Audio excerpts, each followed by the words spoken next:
कल हम जो चर्चा कर रहे थे उसके आधार पर हमने सीखा कि हम सभी जीव जिस प्रकार से कपड़ों के अंदर हमारा शरीर है, उसी प्रकार हम शरीर के अंदर आत्मा के स्वरूप में है। जैसे ये कपड़ा शरीर नहीं है, इसी प्रकार ये शरीर भी हम नहीं है। हम इस शरीर से अलग हैं और वो अलग जीवात्मा है। हमारे ऊपर ये शरीर एक बंधन है। हमारे पूर्व के कर्मानुसार हमें ये बंधन दिया गया है, कोई चॉइस नहीं होती। बंधन में चॉइस नहीं होती। किसी व्यक्ति को अगर पकड़ करके पुलिस वाले लेकर के जाते तो उसमें चॉइस नहीं होती। ये नहीं कह सकता नहीं नहीं मेरे को तो आप एक काम करो, मुंबई की जेल में ले चलो। नहीं, चॉइस नहीं होती। बोले क्यों मुंबई? वहाँ समुद्र देखूंगा कम से कम। जेल में चला जाऊंगा तो कभी इच्छा हुई तो समुद्र देखने चला जाऊंगा, मैंने कभी देखा नहीं। तो ऐसी चॉइस नहीं कर सकता। या किसी को पकड़ लिया जाए, बोले मेरे को दिल्ली ले चलो। बोले क्यों? कुतुब मीनार देखूंगा। तो कुतुब मीनार देख नहीं सकता। कैदी यही चॉइस नहीं कर सकता कि उसको कौन सी जगह जाना है, क्योंकि वो कैदी है। तो हम सभी जीव, और कैदी का ड्रेस का भी चॉइस नहीं होता। कैद खाने में जो ड्रेस दे दिया जाए वही यूनिफॉर्म उसको पहनना है। समझ में है? ये नहीं कह सकता अरे ये कैसा गंदा सा दे दिया, उसको तो सफ़ेद दिया, मेरे को नीला दिया है। नहीं हो सकता। तो इसी प्रकार ये जो हमारे पास शरीर है, हम कैसे कह सकते हैं कि हम कैदी हैं? क्योंकि हमें जो शरीर मिला है ये हमारी चॉइस से नहीं मिला। अगर चॉइस से मिला होता तो सब धीरू भाई अंबानी के औलाद होते हैं, है कि नहीं? मेरे को तो उसी के घर में जन्म लेना है। क्यों भाई? उसके घर में क्यों जन्म लेना है? बड़ा मकान बनाया उसने, वहाँ मकान में रहने को मिल जाएगा? नहीं। अन्यथा हर व्यक्ति कहता, कोई कहता मेरे को तो शाहरुख खान जैसा शरीर देना था, ये कैसा दे दिया। कोई कुछ कोई कुछ। स्त्रियां भी अच्छे अच्छे शरीर मांगती, सब ऐश्वर्या राय बनना चाहती, लेकिन नहीं बन सकते। इससे पता चलता है कि हम सभी को ये जो शरीर मिला है, चाहे वो ऐश्वर्या राय को ही क्यों नहीं मिला है। टीवी में दिखने में ऐसे लगते हैं, बाकी ऐसा नहीं कि उनको कभी फोड़े नहीं होते। ऐसा नहीं कि उनके फोड़े में से जब फूटता है तो उसमें से गुलाब की पंखुड़ियाँ निकलती हों। ऐसा नहीं, उनके फोड़े में से भी पस ही निकलता है, बाकी गंदगी रहती है। टीवी में ये सब बातें नहीं दिखाई जाती। तो वो भी बाध्य हैं, उनको भी बंधन के कारण वो शरीर मिला है। कुछ आज़ादी हमारे शरीर में है, कुछ आज़ादी उनके शरीर में, कुछ बंधन हमारे शरीर में, कुछ बंधन उनके शरीर में। हम चाहें किसी भी पकौड़े वाले के पास या पानी पूड़ी वाले के पास पानी पूड़ी खड़े होके खा सकते हैं, और वो लोग खा सकते हैं, वो लोग नहीं खा सकते। तो उनके लिए बंधन बन गया, हमारे लिए वो आज़ादी बन गई। हम चाहें जिस प्लेन में नहीं उड़ सकते, वो लोग जिस प्लेन में चाहें उसमें उड़ सकते। वो हमारे लिए आज़ादी नहीं, हमारे लिए वो बंधन है। तो सबके लिए अलग अलग प्रकार के बंधन है। सब चीज़ों में चॉइस नहीं चलती। थोड़ी चॉइस तो कैदियों को भी चलती है कि भाई अभी बैठना है या सोना है, उसकी इच्छा है। कमरे के अंदर रहना है, ये उसके ऊपर बंधन है। समझ में? तो हम सभी जीवों को ये जो शरीर मिला है, ये एक बंधन के रूप में मिला है। हम बूढ़ा नहीं होना चाहते, फिर भी ये शरीर बूढ़ा होता है। इससे भी पता चलता है कि हम बंधन में हैं। हम मरना नहीं चाहते, फिर भी एक शरीर एक दिन मर जाएगा। इससे भी पता चलता है कि हम बंधन में हैं, हम मुक्त नहीं हैं।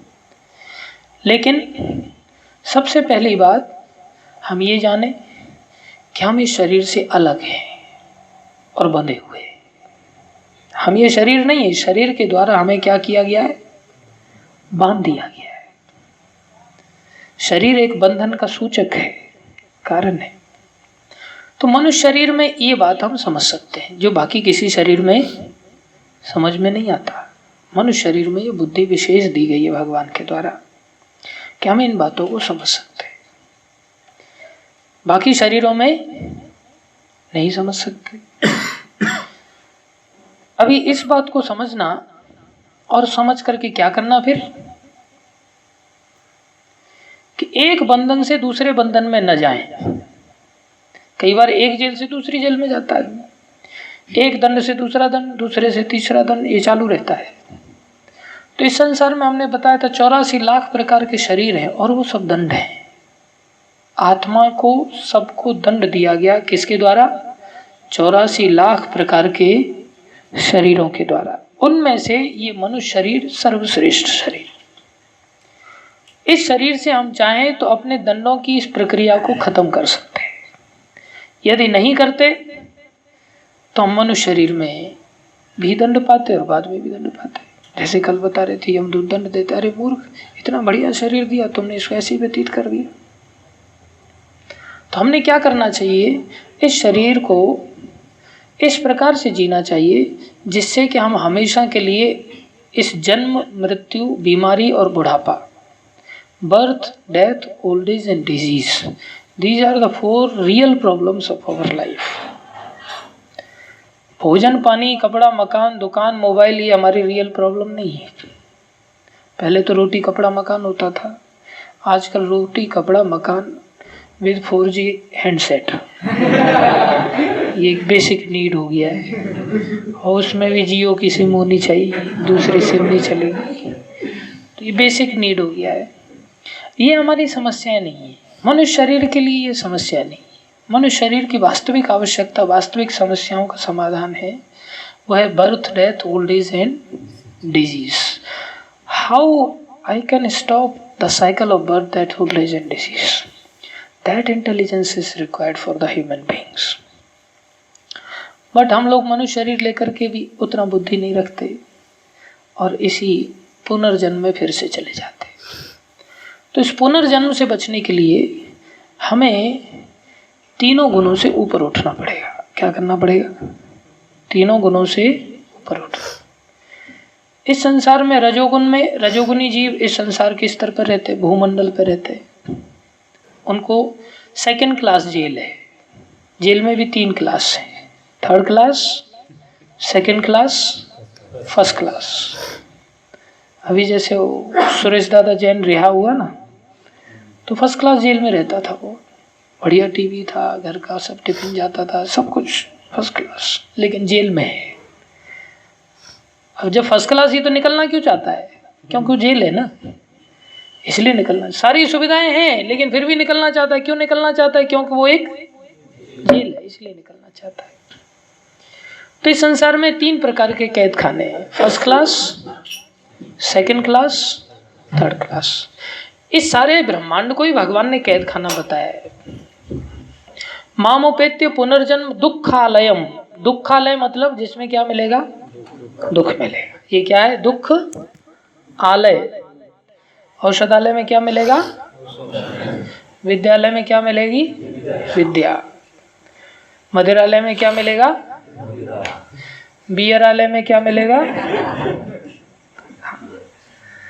सबको पता है तो, इसलिए प्रसन्न हो गए सब लोग। हम लोगों के यहाँ लोग बियर बेचते तो उसमें भयंकर ठंडी, ठंडी भी नहीं लिखते, ठंडी बियर तो यहाँ चलती है, वहां लिखता है भयंकर ठंडी। तो उससे क्या होगा? वो भयंकर नरक में जाएगा। तो इसी प्रकार दुखालय में क्या मिलेगा? दुख। तो दुख किस में मिलता है? कैद खाने में। तो ये संसार क्या है? कैद खाना। कैद खाने में कोई सुख पाने के लिए थोड़ी जाता है। तो सारा संसार भगवान का धाम अलग और भगवान के धाम से नीचे ये क्या है? दुखालय। और यहाँ दुखालय में अनेकों प्रकार के डिपार्टमेंट हैं हमें दंड देने के लिए। तो यहाँ अलग अलग क्लासेस हैं, 3rd class, 2nd class, 1st class. 1st class सतोगुनी लोग जेल में जाते हैं, जो देवलोक आदि है, जिसमें देवलोक में स्वर्ग है, जनलोक है, तपलोक है, महरलोक है, सत्यलोक है, ये ऊपर के लोक है। मध्य का ये भूलोक है, मध्य का ये, इसमें रजोगुनी लोगों को कैद खाने के रूप में रखा जाता है। और नीचे नरक आदि हैं, अतल वितल तलातल सुतल पाताल आदि नीचे के लोग हैं। उसमें तमोगुनी लोगों को रखा जाता है। समझ में है? तमोगुण के कारण नीचे जाता है, रजोगुण के कारण यहाँ रहता है, सतोगुण के कारण ऊपर जाता है। तमोगुण से श्रेष्ठ रजोगुण है, रजोगुण से श्रेष्ठ सतोगुण है। समझ में आ रहा है? तो भगवान ने कहा ऊर्ध्वं गच्छन्ति सत्वस्थ, जो सतोगुणी लोग हैं वो ऊपर जाते, मध्य तिष्ठन्ति राजस, राजसी लोग मध्य में रहते, अधो गच्छन्ति तामस, तामसी लोग नीचे जाते हैं। ये नियम है, ये सिद्धांत है यहाँ का। हमें कहाँ जाना है? सतोगुण में जाना है, ऊपर जाना है, ऊपर के लोकों में जाना है। ऊपर के लोक में देवता आदि रहते हैं। लेकिन समस्या क्या है? क्षीणे पुण्य मृत्यु लोके विशंति, पुण्यों का क्षीण होते ही फिर से नीचे आ जाते हैं। तो पुण्यों का क्षीण होता है क्या? बोले हाँ होता है। जैसे किसी के पास पैसा है और एयर टिकट निकाल दिया तो ऊपर चला गया, और फ्यूल खत्म हो गया तो किधर जाएगा? नीचे आएगा ना। तो क्षीणे पुण्य मृत्यु लोके विशंति, पुण्यों का क्षीण हो जाता है तो जीव को ऊपर से नीचे गिरा दिया जाता है। फिर वो रजोगुण में फिर कमाई करता है, पाप करता है तो नीचे जाता है, पुण्य करता है तो ऊपर चला जाता है। नॉर्मली रहता है तो यहाँ रहता है। समझ में है? लेकिन हम जीवों को अगर ऊपर जाके नीचे ही आना है तो फिर ऊपर क्यों गए थे? हमें क्या करना है कि ना हमें रजोगुनी बनना है, ना हमें सतोगुनी बनना है, ना हमें तमोगुनी बनना है। हमें इन तीनों गुणों से बाहर जाना है। क्या करना है? तीनों गुणों से बाहर जाते ही हम वैकुंठ में चले जाएंगे। कहाँ चले जाएंगे? वैकुंठ। वैकुंठ मतलब वेयर देयर इज नो कुंठा नो कष्ट, जहाँ कोई कष्ट नहीं, वहां जाना है हम सभी ने। ये हमारे जीवन का मनुष्य शरीर का उद्देश्य होना चाहिए। मनुष्य शरीर इसीलिए हमें मिलता है कि हम वहां जाने का कुछ सोच सके, कुछ विचार कर सके। तो वहां जाने का साधन क्या है? वहां तो ऐसा कोई प्लेन नहीं है कि वो चलता हो वहां पहुंचता हो। वहां जाने का साधन क्या है? कैद खाने में कोई पड़ा हुआ है और चारों तरफ से कितनी बाउंड्री लगी रहती है और ऊपर से इलेक्ट्रिक वायर रहता है, कूद के भी नहीं जा सकता, ताले पर ताले लगे रहते हैं। तो क्या रास्ता है बाहर जाने का? हाँ, सुधर जाओ। क्या रास्ता है? सुधर जाओ। अगर कोई सुधर गया तो चला जाएगा बाहर। जेलर स्वयं से आके किसी को दरवाजा खोल करके निकाल के ले जाए तो चला जाएगा। अगर वो दरवाजा खोल करके नहीं निकाल के लेके जाता तो कोई रास्ता अपनी ताकत से कोई नहीं जा सकता। अपनी ताकत किस में लगानी है? बोले जो जेलर आकर के हमें जो रास्ता बता रहा है उस रास्ते को सुनने में लगानी है। क्या करना है? उस रास्ते को सुनने में लगानी है। तो हमारा कर्म क्या होना चाहिए? जो हमें बोला जाए जेलर के द्वारा वो हमें करना चाहिए, तो हम इस रास्ते से निकल सकते हैं। तो भगवान श्री कृष्ण हम सभी जीवों को इस संसार से निकालने के लिए वो उपदेश देते भगवत गीता के रूप में। अगर हम इन बातों को सीख लेते हैं, समझ लेते हैं, तो हम बड़ी सहजता से यहाँ से वापस निकल जाएंगे। अगर हम नहीं सीखते समझते तो हम वापस नहीं जा सकते, कभी नहीं जा सकते, और आज तक गए ही नहीं। इसी के कारण अनंत काल बीत गया, कोई काल की सीमा नहीं, इतना समय बीत गया, लेकिन हम लोग कभी वापस नहीं गए। तो भगवान कई बार ऐसा भी करते हैं कि एक व्यक्ति के कारण दूसरे को रास्ता मिल जाता है निकलने का। एक व्यक्ति के कारण दूसरे को रास्ता मिल जाता है। ये भगवान की दया है। ये क्या है? दया है। जैसे एक वेश्या थी, एक पतिव्रता स्त्री थी, वो अपने पति की बड़ी अच्छी सेवा करती थी। पतिव्रता माने पति की इच्छा के अनुसार कार्य करना, पति की सेवा करना। ये वर्णाश्रम धर्म है, वर्ण और आश्रम धर्म है। ये कलयुग के जीवों के लिए इतना संभव नहीं है, लेकिन फिर भी ये धर्म है जो भगवान विष्णु की प्रसन्नता के लिए किया जाता है। तो बड़ा सेवा करती वो। अब बूढ़ा हो गया उसका पति, उसके घर के सामने एक वेश्या का घर था, तो पति उसका उस वेश्या से आसक्त हो गया बुढ़ापे में। तो पत्नी को बोलने लगा मेरे को वेश्या चाहिए। पत्नी उसको वेश्या को कैसे बोले? पत्नी से बोल रहा है, क्योंकि जानता पत्नी आज्ञाकारी है, मेरी आज्ञा का टालेगी नहीं, पतिव्रता है। और वो वेश्यागामी था। तो पत्नी ने क्या किया, अपने पति के लिए उस वेश्या की सेवा किया, दासता किया, नौकरी की, और इतनी अच्छी नौकरी की। आखिरी में तुम क्यों नौकरी करते हो, मेरे से क्या चाहते हो, इतनी खुश हो गई, कुछ मांगो मेरे से, मैं क्या तुम्हारे लिए क्या कर सकता हूँ, तुमने मेरे लिए इतना कुछ किया। तो वेश्या को कहती है तुम एक काम करो, तुम मेरे पति को संतुष्ट कर दो। तुम क्या करो, पति को संतुष्ट। ऐसा कौन होगा संसार में। तो उस वेश्या ने उस पति को संतुष्ट किया। उसकी इस सेवा से प्रसन्न होकर के इस पतिव्रत धर्म से प्रसन्न, उसने बड़ी कट्टरता से पतिव्रत धर्म का पालन किया। तो जब मरने का समय आया उसकी पत्नी का, तो वैकुंठ से विमान आया, विष्णु दूत आए पत्नी को लेने के लिए, चलो देवी। और जब ले जाने के लिए आए तो वो तो पतिव्रता थी, वो कहने लगी मैं अकेली नहीं जाऊंगी। क्या मतलब, तुम्हारे लिए भेजा गया है भगवान के द्वारा। बोले मैं तो पति की आज्ञा के बिना, पति के बिना नहीं जा सकती, लेकिन तुम्हारा पति तो ये बड़ा विषयागामी है, तुम पुण्यात्मा हो, ये तो धूर्त है, तुम भक्त हो, ये तो धूर्त है, इसने तो कितना पाप कर्म किया। बोले जो भी है मैं इसको नहीं छोड़ सकती, अन्यथा मैं नहीं जाऊंगी। तो भगवान विष्णु के पास वापस गए वो लोग।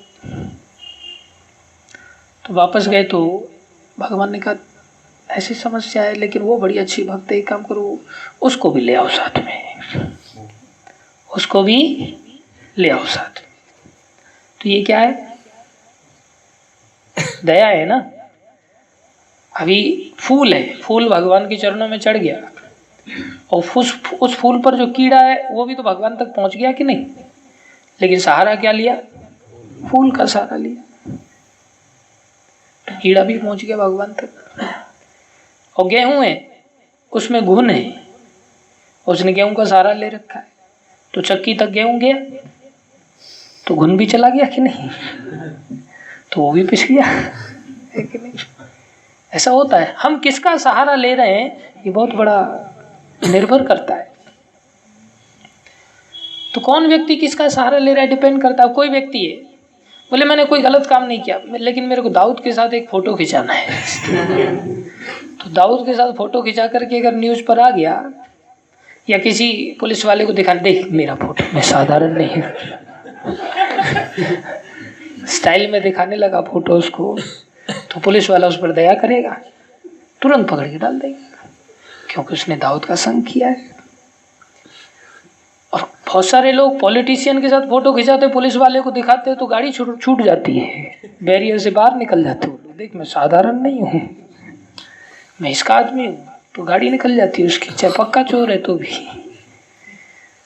अरे बहुत सारे लोग पुलिस की वर्दी पहन करके गाड़ियां चुरा लेते हैं। आज ही न्यूज आ रहा था, एक फॉर्च्यूनर चुरा लिया उसने, लूट लिया जबरदस्ती, गाड़ी वर्दी पहन करके, चोरों ने यूनिफॉर्म पहन लिया पुलिस वालों का, और गाड़ी को रोक करके गाड़ी को उठा के एकदम चंपत हो गया। किसका संग करते उस पर निर्भर करता है। तो भगवान ने कहा अच्छा ठीक है, उसको भी ले आओ। अभी जब उसके सामने आए विष्णु, चलो भाई आपके ऊपर लॉटरी लग गई है, अभी अवसर मिल गया, चलो। बोले लेकिन कहाँ जाना है, बोले वैकुंठ जाना है, आपके लिए विमान है, मैंने तो बड़े पाप कर्म किए, मेरे लिए वैकुंठ। बोले हाँ आपकी पत्नी के कारण दया हो गई आपके ऊपर। अच्छा लेकिन मैं अकेला कैसे जा सकता, अकेले नहीं आपकी पत्नी भी जा रही, नहीं ये नहीं, वो वेश्या का क्या होगा, उसके बिना मैं नहीं जा सकता। अरे वो तो वेश्या है, उसको तो प्रवेश भी नहीं मिल सकता। बोले लेकिन तो फिर मेरे को भी छोड़ दो। अब भगवान के दूत गए उधर, वो तो अकेला आने के लिए तैयार नहीं हो, तो वेश्या को बोल रहा है अच्छा लेकिन ये पत्नी का आना जरूरी है, एक काम करो उस वेश्या को भी ले लो। वेश्या के सामने वैकुंठ के दूत चले गए, चलो देवी। आश्चर्यचकित, मेरे को देवी कहा जा रहा है, कहाँ जाना है, वैकुंठ जाना है, मेरे ऊपर कैसे दया होगी भगवान की। बोले ये सारा परिवार का खेल था, माता का खेल था। अच्छा लेकिन मैं अकेली नहीं जा सकती। अरे वो भी जा रहा है बूढ़ा व्यक्ति। अरे वो बूढ़ा नहीं, लेकिन कितने सारे जवान हैं, उसका क्या, मेरा तो कईयों के साथ संबंध है, उनके बिना मैं नहीं जा सकती। फिर विष्णुदूत वापस, वो लोग कईयों को लाना चाहती है। अच्छा ठीक है सबको ले आओ। तो सबको अवसर मिल गया, सबको अवसर मिल गया, सबके सब चले गए। तो एक व्यक्ति ने चक्रव्यूह का द्वार तोड़ा और बाकी सब पीछे घुस गया आराम से। तो ये भगवान की दया है। अपने मेहनत से तो आदमी प्रत्येक व्यक्ति नहीं जा सकता, लेकिन भगवान बड़ी दया करते हैं, क्योंकि वो दया से बने हुए। तो भगवान का एक ही प्रयास है कि हम येन केन प्रकारेण इस मनुष्य शरीर में इस समझ को स्वीकार करें कि हम पहले से ही खुद मेहनत में लग जाएं। अगर मेहनत नहीं कर सकते तो कम से कम किसी व्यक्ति की पूंछ तो पकड़ लें, किसी ऐसे व्यक्ति का तो आश्रय ले लें कि बस इसको नहीं छोड़ना है, ऐसी आसक्ति हो जाए। तो ऐसी आसक्ति के लिए भगवान ने कई सारे रास्ते दिए। जैसे तुलसी माता, कोई व्यक्ति तुलसी सेवा करने लग जाए, बस कुछ भी नहीं करे, खाली तुलसी सेवा करता है, रोज तुलसी में पानी की बूंद डालता है और परिक्रमा लगाता है और प्रणाम करता है। हो सके तो दीपक दिखा देता है या अगरबत्ती दिखा दे, नहीं है तो खाली पानी डालते रहो रोज और परिक्रमा लगाते रहो, बस कोई ज्यादा टाइम नहीं लगता, कुछ नहीं लगता। और वो परम वैष्णव है। इतना सा करने मात्र से उनमें ऐसी शक्ति है कि वो भगवत धाम ले जाएंगी अकेली ही, इतनी शक्ति है। ऐसी गंगा जी है, किसी ने मरना है तो सुसाइड कर लो, उधर कूद जाओ, या गंगा का सेवन करो, गंगा में नहाओ, स्नान आदि करो रोज। तो रोज गंगा स्नान करने से गंगा जी उसे वैकुंठ ले जाती है। गंगा जी को साधारण तरह से नहीं लाया गया था। हम लोगों को लगता है अभी इजीली अवेलेबल है, इसलिए हमको लगता है गंगा जी में नहाना है, कौन सी बड़ी बात है, डुबकी मार के आ जाएंगे। नहीं, गंगा जी के लिए महाराज भागीरथ से पहले दिलीप आदि कितने सारे लोग तपस्या कर करके मर गए, लेकिन गंगा नहीं आई। आखिरी में तपस्या में सफल हुए कौन? भागीरथ, जो अपने पूर्वज, जो महाराज सगर के 60,000 पुत्र थे, कई पीढ़ियों पहले, और हर पीढ़ी वाला राजा आकर के तपस्या कर करके, उन लोगों को तो पूर्वजों की भी चिंता थी, हमें तो अपनी चिंता नहीं, पूर्वजों की तो जाने दो। कलयुग के जीव इतने नीचे, बुद्धि का स्तर इतना नीचा चला गया है, आज जिंदे माता पिता की कोई सेवा करने के लिए तैयार नहीं, मरने के बाद कौन ख्याल रखने वाला है। हम स्वयं का ही ख्याल नहीं रख सकते। हाँ, बाप ने LIC खोल के रखा है तो बाप को ही टपका देंगे, वो पैसा हमारे पास आ जाएगा। जमाना बहुत खराब है, बुद्धि का स्तर इतना नीचा गिर गया। लेकिन वहां तो महाराज सगर के पुत्र होते आए और वो पुत्रों को बोलते थे, भाई वो 60,000 जो पूर्वज थे वो बेचारे भस्म होकर के पड़े हुए नीचे, उनका उद्धार का कोई रास्ता नहीं। तो तपस्या करने लग जाते थे, राजपाट छोड़ करके तपस्या करने लग जाते थे, और तपस्या करके गंगा को लाने का प्रयास करते थे, और तपस्या में शरीर नष्ट हो जाता था। फिर राजकुमार को बता के जाते थे, ऐसे ऐसे तुम्हारे पिता इस मिशन में फेल हो गए। ये ऐसा मिशन था जैसे भारत को स्वतंत्रता आंदोलन कराना जैसा, साधारण मिशन नहीं था। एक के बाद कितने क्रांतिकारी आए और कितने चले गए गंगा को लाने के लिए। आखिरी में महाराज भगीरथ सफल हुए, और भगीरथ जी से गंगा जी ने कहा, चलो तुम कहाँ लेकर के चलना चाहते हो, कहाँ तुम्हारे पूर्वज, मैं चलती हूँ वहाँ। तो पूर्वज जहाँ थे उनका तो सब कुछ नष्ट हो गया था, खाली राख पड़ी हुई थी, वो भी वर्षों से। तो बोले जिस स्थान पे वो मरे उस स्थान पर वो गंगा बह गई तो उनका उद्धार हो गया, उस स्थान से गंगा निकल गई, बस उद्धार हो गया। तो ये कितना बड़ा वरदान है। आज हमारे लिए तो किसी भागीरथ की जरूरत ही नहीं, गंगा बह रही बड़ी सुंदर, कल कल बहती हुई। और गंगा से भी उद्धार अगर रुक जाए तो यमुना जी बह रही। भागीरथी गंगा के किनारे बिठूर पड़ता है कानपुर के पास, जहाँ ध्रुव महाराज के पिता महाराज उत्तानपाद की राजधानी थी। जब ध्रुव महाराज निकले तो नारद जी ने उन्हें कहाँ भेजा? मधुबन भेजा, यमुना किनारे। जब गंगा किनारे हैं बोले शीघ्र उत्तरा करना, तो यमुना किनारे चले जाओ, वहां भगवान का नित्य वास रहता है। मधुबन चले जाओ, मथुरा चलोगे तो कभी मधुबन दिखाएंगे, जहाँ ध्रुव महाराज ने तपस्या की और नारायण भगवान ने उन्हें दर्शन दिया। 6 महीने के अंदर भगवान मिल गए यमुना किनारे। तो यमुना बह रही, कितने रास्ते। तो बहुत आसान है इनके, या किसी वैष्णव की टांग पकड़ लो, अच्छी तरह से आसक्ति बना लो, वो वैष्णव जाएगा तो हम भी पीछे पीछे चले जाएंगे। तो वैष्णव में जैसे तुलसी महारानी, ऐसे ही बड़ी दया के रूप में भगवान ने एक और हमें आधार दिया है, वो है एकादशी। वो क्या है? एकादशी। एकादशी, परसों के दिन एकादशी व्रत है, उसकी छोटी सी हम कथा सुना रहे हैं। एकादशी का प्राकट्य कैसे हुआ, एकादशी का व्रत कैसे किया जाता है। एकादशी की इतनी क्षमता है कि केवल एकादशी से आदमी वैकुंठ जा सकता है, बस एकादशी से, कुछ करने की जरूरत नहीं, बस एकादशी करना है, बस विधि पूर्वक। इस एकादशी के बारे में जो गोपियां थी, राधा रानी, अन्य गोपियां थी, जो यज्ञ रूपी सीता थी, जैसे भगवान राम ने कई सारे यज्ञ किए, तो माता सीता का तो त्याग कर दिया था, तो सोने की सीता बनाई जाती थी। तो सोने की सीता की जब प्राण प्रतिष्ठा होती थी तो उनमें प्राण प्रकट होते थे। तो सारी सीताओं ने भगवान को पति रूप में पाने के लिए गोपी के रूप में अवतार लिया। स्वर्ण रूपी जो विग्रह थे वो गोपियां बनी, और वो गोपियां भगवान श्री कृष्ण के आकर्षण से प्रभावित होकर के राधा रानी से पूछने लगी, ये कृष्ण जैसे आपके वश में रहते हैं, हमें क्यों नहीं प्राप्ति होती इनकी। तो राधा रानी ने उस समय उनको एकादशी व्रत की कथा सुनाया कि तुम भी एकादशी अगर करोगे तो कृष्ण तुम्हारे वश में भी हो जाएंगे। तो एकादशी साधारण वस्तु नहीं। तो एकादशी क्या है, ये भगवान की दया है, और इसके लिए हमारा कोई सैक्रिफाइस नहीं है कि ये दया पहले से ही हमारे लिए उपलब्ध हो गई। हमें जानकारी भी नहीं थी, लेकिन भगवान की दया से हमें आप जानकारी भी मिल सकती कि एकादशी क्या चीज है।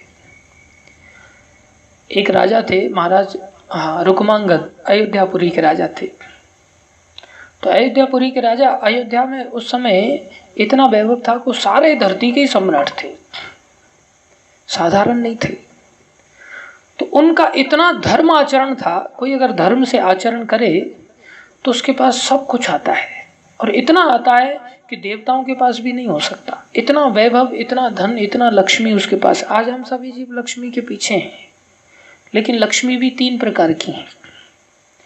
एक गुण रूपा लक्ष्मी, जो तीन गुणों से युक्त हैं, समझ नहीं पाओगे आप लोग, भागवत में वर्णन दिया है इसका 5वें स्कंद। एक गुण रूपा लक्ष्मी, एक दुर्गा दाता लक्ष्मी, और एक श्री रूपी लक्ष्मी।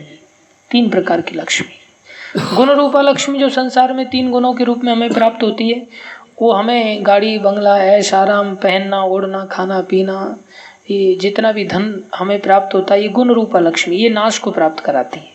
इससे सर्वनाश होता है, और संसार में होता ही, हर व्यक्ति हर प्रकार के धर्म आचरण को छोड़ देता है इस गुण रूपा लक्ष्मी के लिए। दूसरा दुर्गा आदि की जो आराधना से मिलती है, जो देवी देवताओं की उपासना से धन आता है। जैसे रावण के पास था, सोने की लंका थी, शिव जी की उपासना किया तो शिव जी की उपासना से उसके पास मिली वो लक्ष्मी। वो लक्ष्मी टिकाऊ होती है, लंबे समय तक रहती है, लेकिन मुक्त नहीं कर सकती। लेकिन भक्तों के पास जो लक्ष्मी आती है, भक्ति के प्रभाव से, वो श्री रूपा लक्ष्मी होती है, वो उद्धार करती है। वो भोगों में नहीं लगती, लेकिन वो लक्ष्मी भगवान की सेवा में लगती है। कितना भी भक्त विरक्त हो, लेकिन अगर वो भक्ति करता है अच्छी तरह से, तो उसके पास अपार धन आता है और लंबे समय तक टिकता है, कभी नाश नहीं होता। तो महाराज जो रुक्मांगद थे, उनके पास इतना धर्म आचरण था कि उनके आचरण के प्रभाव से ऐसा वैभव था कि देवराज स्वर्ग के पास भी नहीं था, देवलोक में। उनके बगीचों में ऐसे ऐसे फूल खिलते थे कि उन फूलों की सुगंध स्वर्ग तक जाती थी, और स्वर्ग से अप्सराएं उन फूलों से आकर्षित होकर के वो फूल चुनने के लिए आती थी। ऐसा दिव्य उनके पास बगीचा था, ऐसे फूल खिलते थे। एक दिन क्या घटना घटी, जब अप्सराएं आती थी उस बगीचे में, तो उस बगीचे से जब फूल तोड़ के जाने लगी उर्वशी बड़ी श्रेष्ठ अप्सरा है, और उसका सौंदर्य का कोई वर्णन नहीं कर सकता, इतना सुंदर है। लेकिन जब फूल चुनने के लिए आई तो उसको चुनते समय उसके पैर में बैंगन का कांटा चुभ गया। और स्कंद पुराण में वर्णन आता है कि बैंगन, लहसुन, प्याज, मांस, मदिरा, ये सब चीजें अगर कोई ग्रहण करता है तो उसकी भगवान में जो अनन्य भक्ति है वो नष्ट हो जाती है। बैंगन अभक्ष्य पदार्थ है भागवत आदि के अनुसार, शास्त्रों के अनुसार। कलयुग में तो बहुत सारी ढिलाई दी गई है, लेकिन अभक्ष्य पदार्थ है, उसकी अनन्य भक्ति नहीं रह सकती। तो बैंगन का स्पर्श होने मात्र से उसके पुण्यों का क्षीण हो गए, और वो वापस उड़ ही नहीं पाई और बगीचे में रह गई। तो बगीचे वाला वो जो माली था उसने देखा कि ये तो दिव्य स्त्री है कोई, कहाँ से तो रियूज पहुंची महाराज रुक्मांगद तक। जब महाराज रुक्मांगद का आचरण ऐसा था तो बगीचे के माली का भी ऐसा ही आचरण था। ऐसा नहीं कि माली चला उसको भोगने के लिए, बोले मैं शादी कर लेता हूँ अब इसके साथ, नहीं। यथा राजा तथा प्रजा। आजकल के राजा ही इतने निकृष्ट हैं कि प्रजा और निकृष्ट है। तो महाराज रुक्मांगद तक वो समाचार पहुंचा, तो महाराज रुक्मांगद आए उसको देखने के लिए। जैसे ही आए देखने के लिए तो कहते वहीं रुक जाओ, मेरे पास नहीं आना। वो भी देवलोक की भोग्या है, इस संसार की भोग्या तो है नहीं। तो महाराज रुक्मांगद ने कहा हम तो वैसे भी नहीं आपके पास आएंगे, लेकिन आपकी समस्या क्या है? बोले ऐसे ऐसे कांटा लग गया है, अब मैं वापस नहीं जा पा रही हूँ, मेरे पुण्यों का ह्रास हो गया है, तो हम क्या सहायता कर सकते हैं आपकी?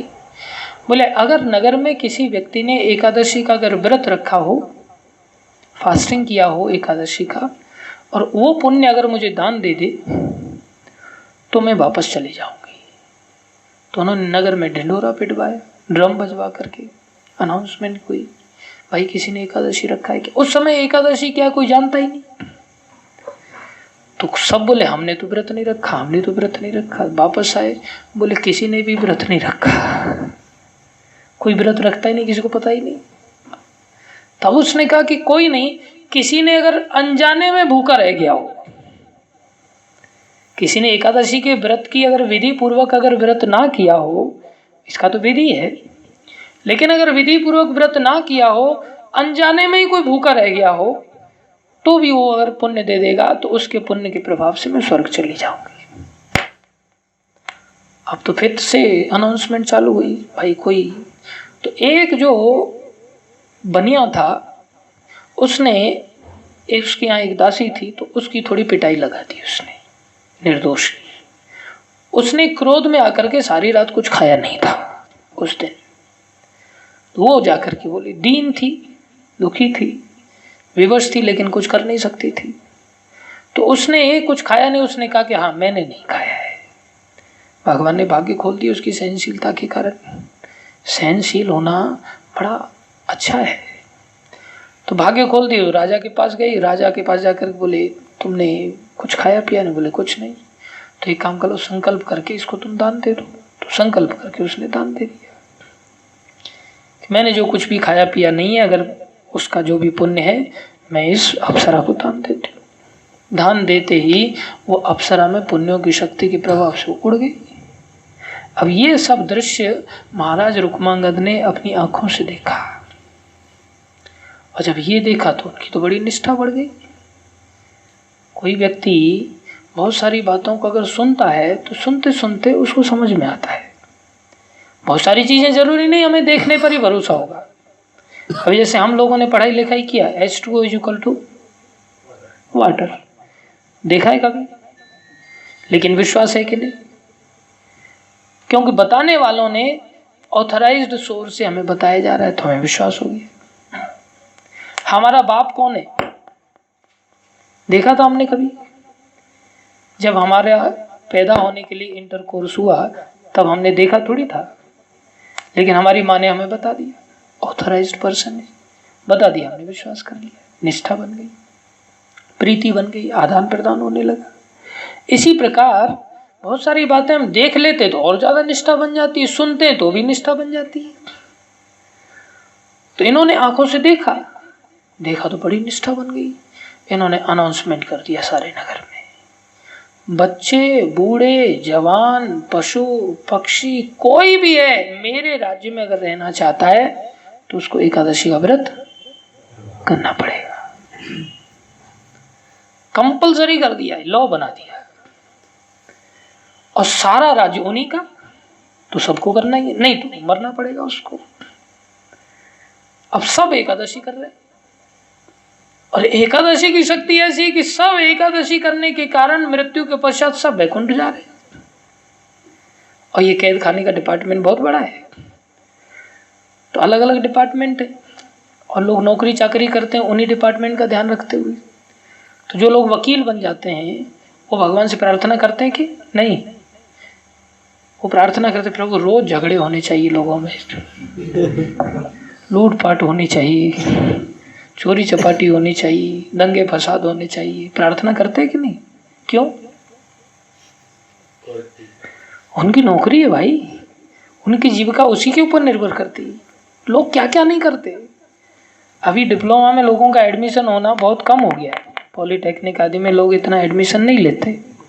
तो गुजरात में कॉलेज, उसके प्रोफेसर लोग एक एक स्कूल में जा करके चिल्ला रहे हैं, तुम लोग लो एडमिशन लो, इसमें बहुत स्कोप है, क्योंकि उनकी रोटी उसके ऊपर चल रही है। कितना चीटिंग करते हैं, ऑनलाइन फॉर्म भराते हैं उससे, और उसमें वो लोग पासवर्ड आदि सब कुछ भरना होता है, तो वो लोग सीसीटीवी कैमरा लगा देते और कहते हैं ऑफिस में जाके भर लो, और कैमरा लेकर के उसको पता चल जाता है उनको कि भाई क्या पासवर्ड डाला है, उन्होंने बाद में खुद जाके पासवर्ड चेंज कर देते और अपना कॉलेज का नाम भर देते। क्या क्या लोग फ्रॉड नहीं करते अपने कॉलेज में डालने के लिए। हमारे कॉलेज में आएगा तो हमारी रोजी रोटी चलेगी, तो सबको डिपार्टमेंट की चिंता है। अब नरक लोग का बहुत बड़ा डिपार्टमेंट है, और वहाँ तो यमदूत बेचारे हाथ में खुजली होती रहती है उनके, अभी आएगा इसकी हड्डी पसली एक करेंगे, इसको जलाएंगे कुंभी पाक में, इसको औटाएंगे, गर्म करेंगे, इसको फ्राई करेंगे, वो लोग बड़े खुश रहते हैं। अब जब उनका डिपार्टमेंट पूरा फ्लॉप, अब एक बंदा उधर जाता ही नहीं। पशु पक्षी, छोटे बच्चे, बड़े बूढ़े, सब एकादशी कर करके, एकादशी की ऐसी अद्भुत शक्ति, अकेली एकादशी से सब वैकुंठ जा रहे हैं, नरक पूरा खाली। नरक लोक में यमदूत तो एक दूसरे को देख रहे, बोले कोई ग्राहक नहीं आया, कोई नहीं आया, क्या करे, मक्खी मार रहे बेचारे, परेशान हो गए सब। यमदूत बोले अब नहीं रहा जाता, अब कुछ करो। धर्मराज के पास गए, यमराज जी के पास गए। अब यमराज, पुलिस डिपार्टमेंट में पुलिस वाले तो चाहते ही अब डंडा मारे किसी को तो, लेकिन कोई पल्ले पड़े तब ना। उनके ऊपर प्रेशर होता है कि इतने लोग तो तुम्हें अरेस्ट करने ही चाहिए, कुछ फर्जी केस बनाओ, डिपार्टमेंट चलाना है तो पगार बंद हो जाएगी, लोगों को निष्कासित कर दिया जाए। तो सारे यमदूत तो, उनको वैसे ही रोज का धंधा सब बंद हो गया, सब चौपट हो गया। परेशान होकर के महाराज धर्मराज के पास गए। धर्मराज जी ब्रह्मा जी के पास गए। अब ब्रह्मा जी ने कहा भाई, बोले क्या समस्या? बोले एक भी आदमी नहीं है। बोले कहाँ से नहीं?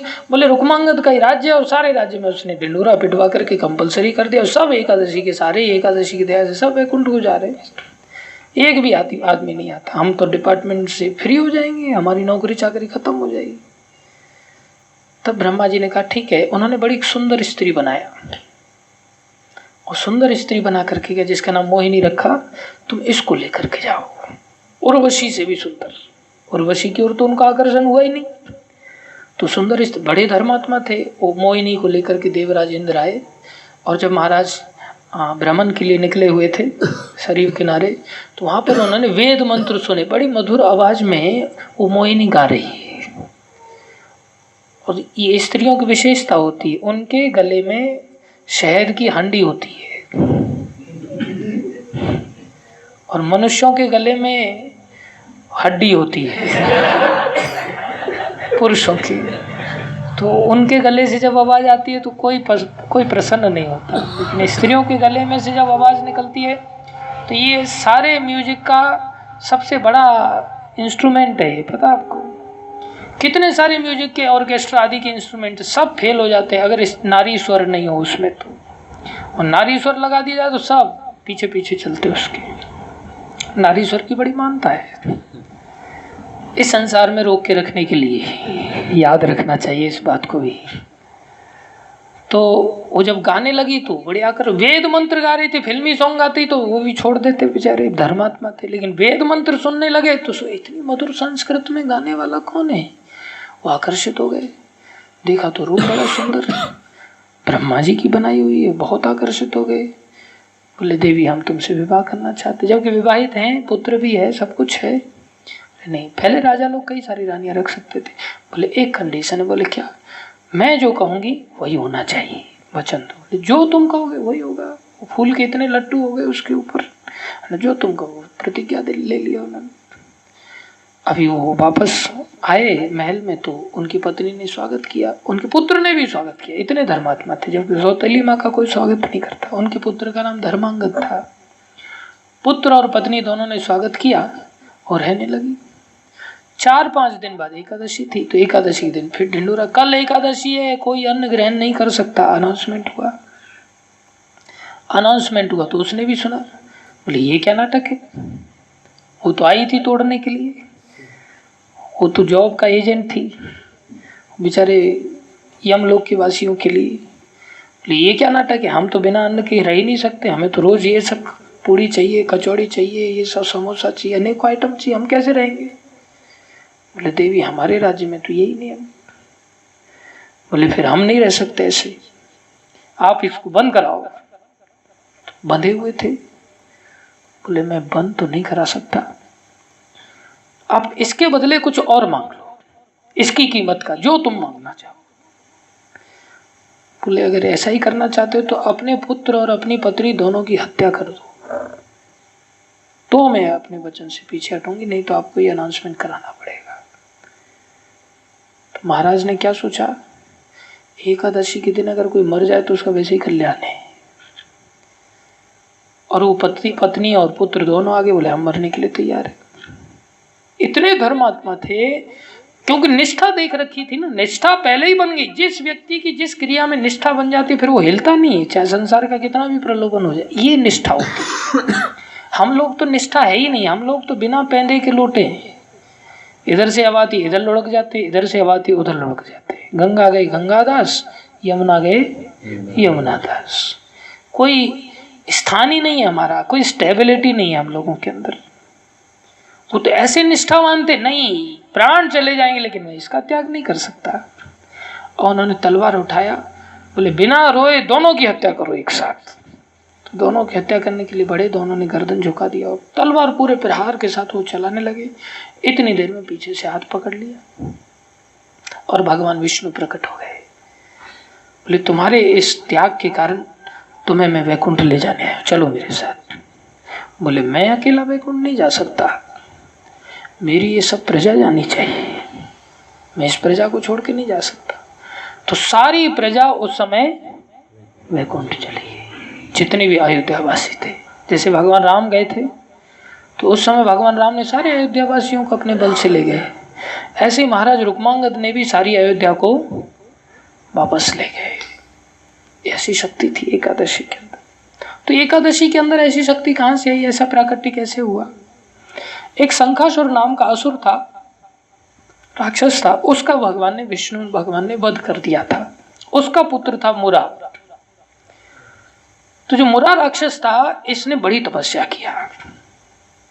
देखो भक्ति में बड़ी शक्ति होती है।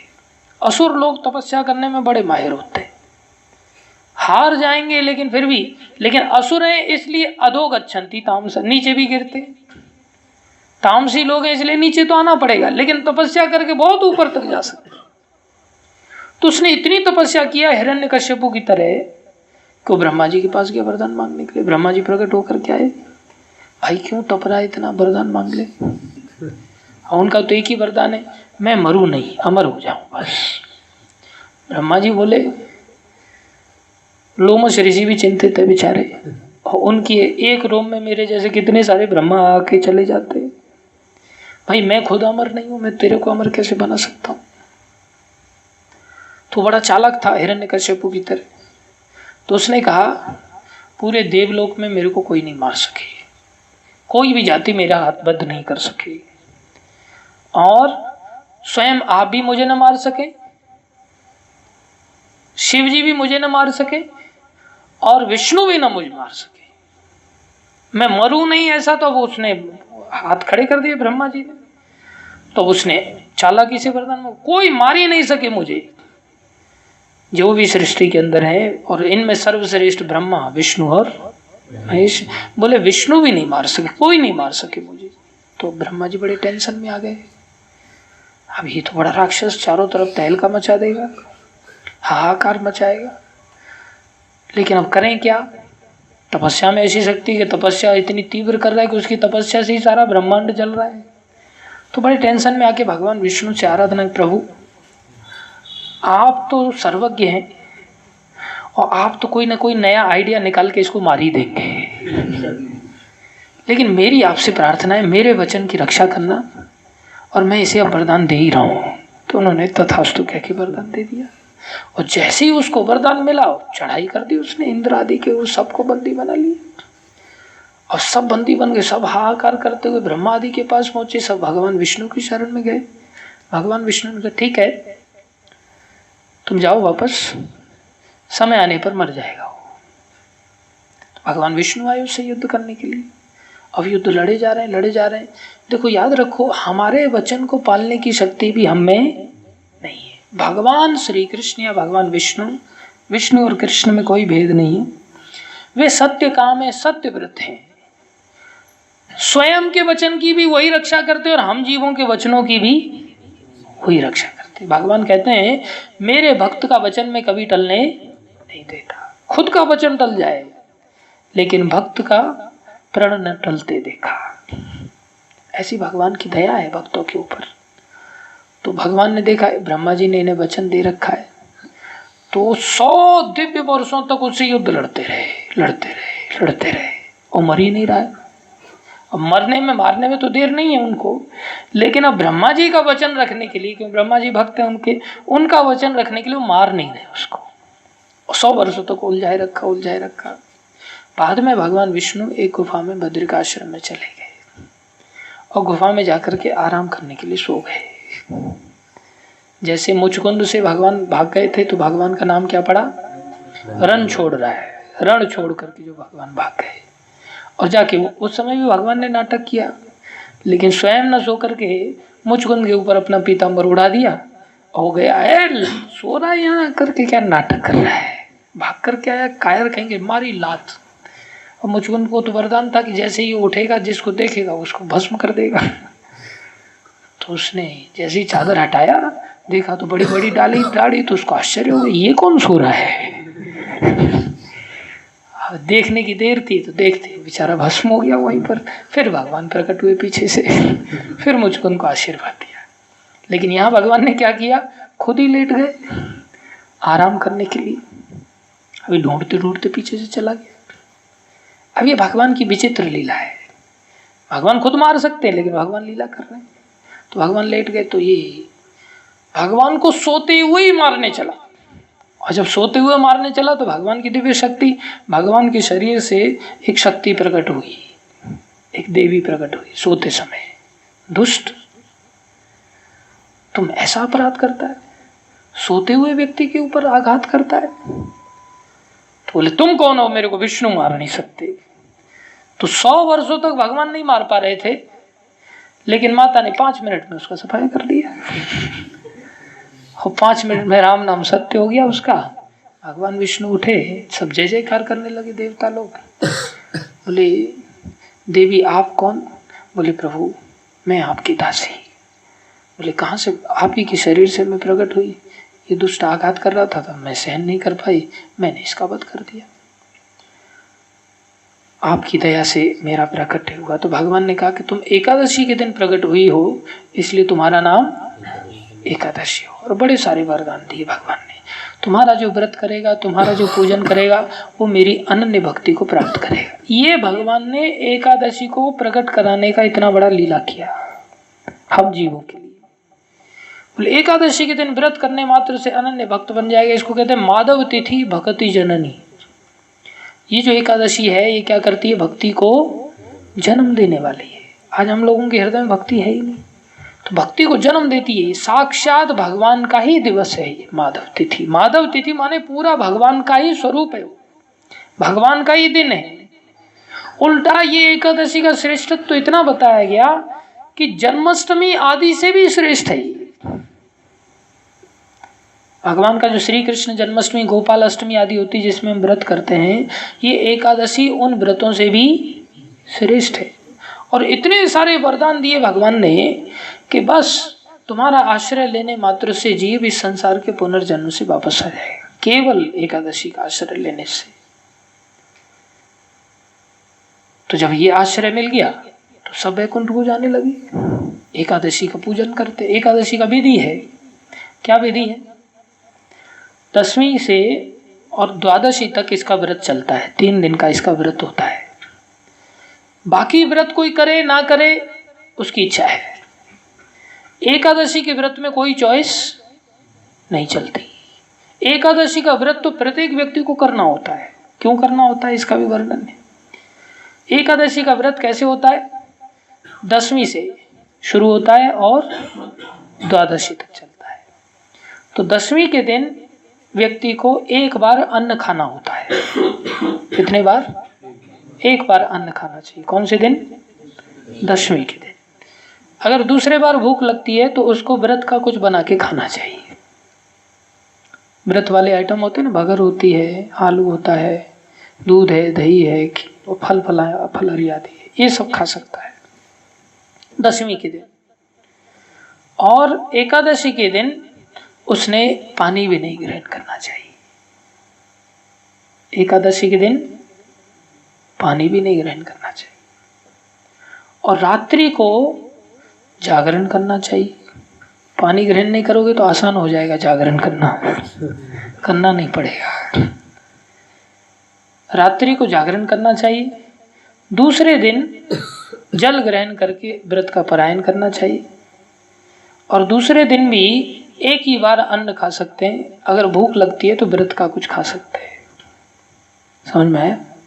ऐसा एकादशी का व्रत अगर कोई करता है तो उसे शुद्ध एकादशी कहते हैं। और इसकी इतनी शक्ति है कि उसके हृदय में भक्ति जन्म उसके हृदय में ही नहीं लेगी। अगर वो किसी को दान दे देगा और चाहेगा कि ये भक्त बन जाए तो वो व्यक्ति को दान देने मात्र से उसके हृदय में भी भक्ति पैदा हो जाएगी। दान देने से एकादशी का फल।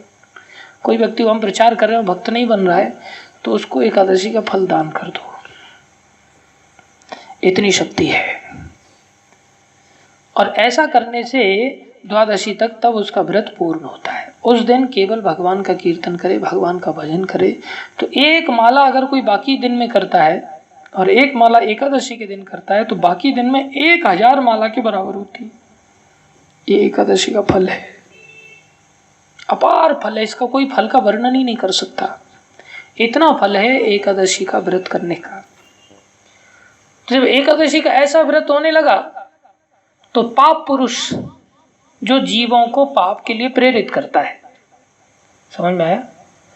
तो पाप पुरुष की हालत खराब। नरक में ले जाने वाला तो पाप पुरुष ही है ना। पाप वासना है हमारे हृदय में जो गलत कार्य कराती है, फिर हम नरक में जाते हैं। तो पाप पुरुष भयभीत होकर के आखिरकार भगवान विष्णु की शरण में गया। बोले प्रभु मेरी रक्षा करो, मेरी रक्षा करो। बोले क्या समस्या हुई?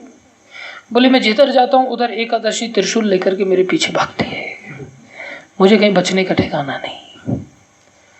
अभी पाप की तो रक्षा नहीं करनी चाहिए, लेकिन धर्म है। जैसे महाराज परीक्षित ने क्या किया? कलयुग का वध नहीं किया, कलयुग को शरण दे दी। जब कलयुग ने शरण लेना स्वीकार कर लिया, मैं आपकी शरण में हूं, शरणागत की रक्षा करना ही आपका धर्म है। तो कलयुग ने शरण ले लिया तो भगवान ने, परीक्षित राजा ने कहा ठीक है आप सोने में भी वास करो।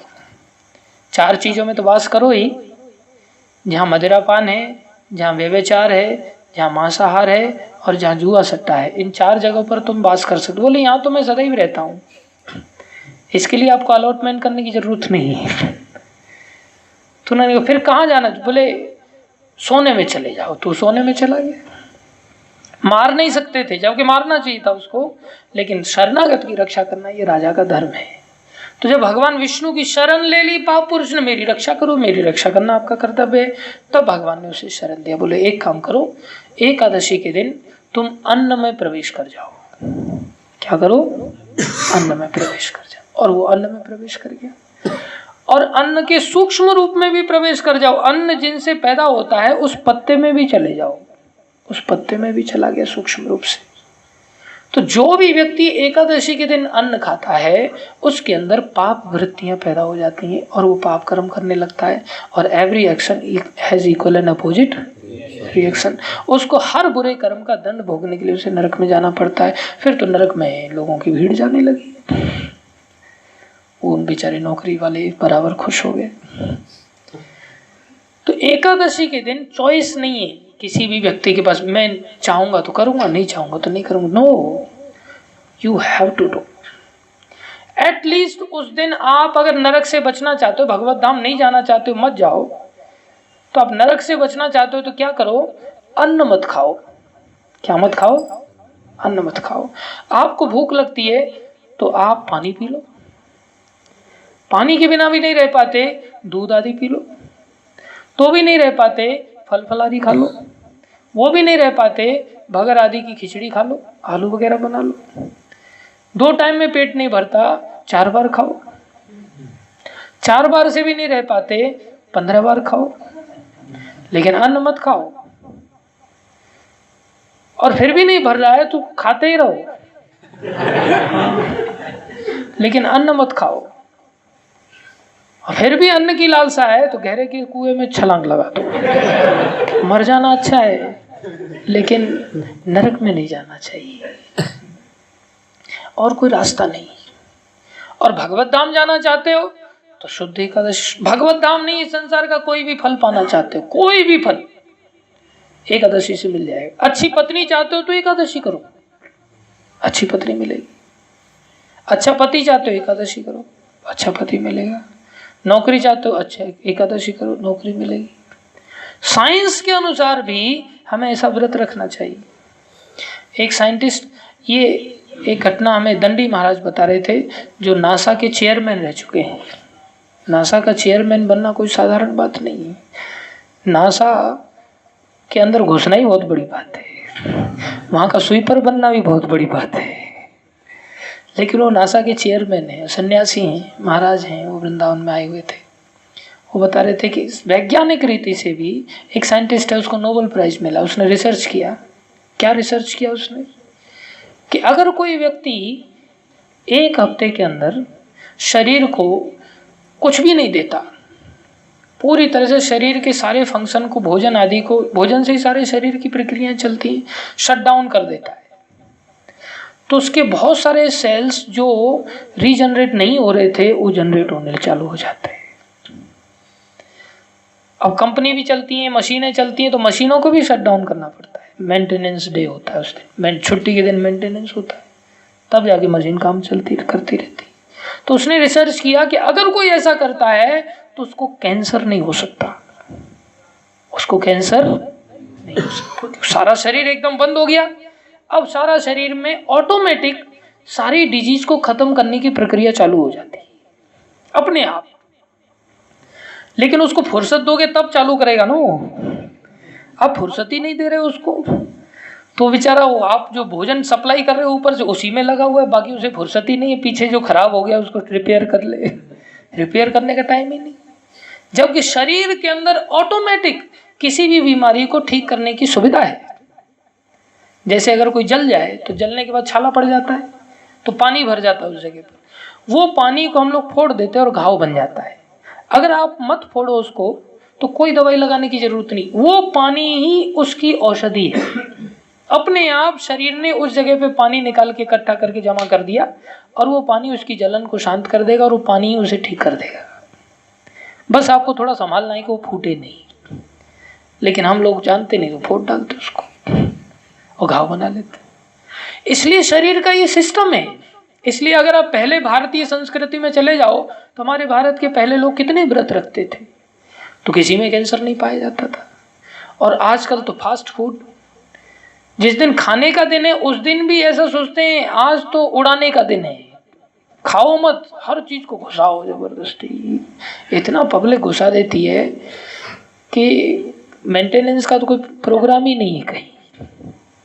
इसलिए 15 दिन में एक बार तो आदमी को ऐसा रहना ही चाहिए। लेकिन समस्या क्या है, हम लोग मुल्लाओं की तरह व्रत करते। मुल्ला लोग रोजा रखते हैं तो सुबह सुबह 5 बजने से पहले अनाउंसमेंट कर दे, बोले आज रोजा है, 5 बजने वाला है, ठूस लो। तो इतना सब मिल करके इतना ठूसते हैं, और फिर आज तो रोजा है हमारा, तो रोजा है। तो इसी तरह जैसे हमें पता चलता है कल एकादशी है, अरे टूट पड़ो फिर आज। और इतना ठूस लेते को एकादशी का निर्जल रखना तो संभव ही नहीं है। जबकि इसको 3 दिवसीय साइंस के अनुसार भी बनाया गया, इसीलिए कि आदमी पहले दिन से अच्छी तरह से पानी पिए। तो जो 10वीं है उस दिन वो पानी पिएगा, खाली अन्न खाएगा ही नहीं। तो अन्न ही तो पानी मांगता है, तो अन्न खाएगा नहीं, तो धीरे धीरे उसका सिस्टम एकदम से शट डाउन करने के बजाय एक सिस्टमेटिकली डाउन होगा। तो सिस्टमेटिकली जब उसको रोका जाएगा धीरे धीरे, तो एकदम से हैवॉक क्रिएट नहीं होगा, फिर छटपटाएगा नहीं। 10वीं के दिन उसको एक बार अन्न खा करके बाकी समय अधिक पानी ग्रहण करे, और पानी में हो सके तो थोड़ा सा सेंधा नमक डाल सकता है, तो सेंधा नमक से उसकी नमक की जो कमी होगी दूसरे दिन वो आपूर्ति हो जाएगी, और वो डाल करके वो पानी ग्रहण करे। और पानी को ग्रहण करने से सारा शरीर एकदम प्योरीफाई होने लगेगा। 10वीं के दिन पानी को भी बंद कर दो। और जैसी द्वादशी आती, आज तो द्वादशी फिर से ठूस लेते हम लोग, तो द्वादशी को भी धीरे धीरे चालू करो, धीरे धीरे डालो, बंद करो और धीरे धीरे चालू करो, एकदम से शरीर पूरा रिपेयर हो जाएगा। फिर एकादशी करने में कठिनाई नहीं आएगी। अगर हम ऐसा नहीं करते तो एकादशी, इसलिए जो विधि है बिल्कुल एज इट इज अगर हम चलेंगे तो हमें निश्चित सफलता मिलेगी। कोई भी व्यक्ति कर पाएगा, और ना भी हो पाए तो भी, प्राण चले जाए तो भी हमें करनी चाहिए। एकादशी की महिमा ऐसी है। तो एकादशी के तो बड़े सारे भक्तों के अनुभव हैं कि एकादशी करने मात्र से माधव तिथि भक्ति जननी यत्न पालन कोरी, यत्न के साथ इसका पालन करना चाहिए, दृढ़ता से पालन करना चाहिए। पूर्व में भी आचार्यों ने ऐसे ही व्रत रखा है, आज भी लोग ऐसे ही व्रत रखते हैं, आगे भी ऐसे ही व्रत रखेंगे। हम नहीं रखते, हम मुल्ला बन चुके तो वो अलग बात है, मुल्ला मत बनो। एकादशी का व्रत सब लोगों ने ऐसा करना चाहिए।